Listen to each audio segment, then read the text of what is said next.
ఎవ్వరు హిట్ కొట్టినా రాని ఫీల్ రవణ హిట్ కొడితే వస్తుంది మామ. సినిమా అంటే ఇష్టం ఉన్న ప్రతి ఒక్కడికి రవణ బాగా కనెక్ట్ అవుతాడు మామ. ఎందుకనంటే అతను వచ్చిన పాత అలాంటిది. ఇది మామూలు సక్సెస్ కూడా కాదు మామ. లైక్ హైదరాబాద్లో ప్రతి ఒక్క షో 90% ఫిల్ అయింది మామ.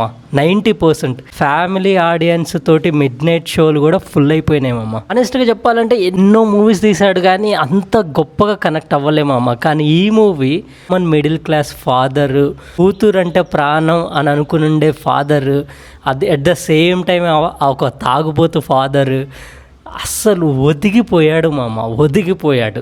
అండ్ ఇరుముడిలో నాకు బాగా నచ్చింది 2 క్యారెక్టర్స్. ఆ పాప మన రవణ ఇద్దరు మోసారు మామ మూవీని. అస్సలు ఎంత మంచిగా అనిపించిందంటే దే డిడ్ రియలీ అమేజింగ్ అంటే అమేజింగ్ మామ. గాయత్రి క్యారెక్టర్లో చేసిన తను కూడా చాలా బాగా అనిపించింది మామ. ఒక న్యాచురల్ పర్ఫార్మెన్స్ ఇచ్చారు. చాలా ఎక్స్పీరియన్స్ ఉన్నది వీళ్ళకు యాక్టింగ్లో అన్నంత పర్ఫార్మెన్స్ డెలివర్ చేశారు మామ. మస్తు అనిపించింది నాకైతే. కొంచెం సెకండ్ హాఫ్లో ఆ ట్విస్ట్ అనేది ఏదైతుందో అది పెట్టాలని పెట్టేశారా, అది అంత ఇంపాక్ట్ నాకు అనిపించలేదు పర్సనల్గా. అదొక్కటి నాకు పర్సనల్గా హై అనిపించలే.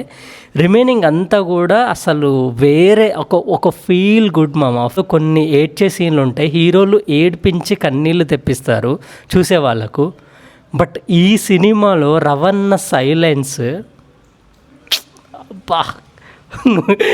సైలెన్స్తో ఏడిపిస్తాడు మామ. అతను ఏడవాడు బట్ చూసే వాళ్ళని ఏడిపిస్తాడు. నెక్స్ట్ లెవెల్ అనిపించింది. రవణ సంతోషిస్తే ఇండస్ట్రీ మొత్తం హ్యాపీగా ఒక కళలా మారిపోద్ది మామ.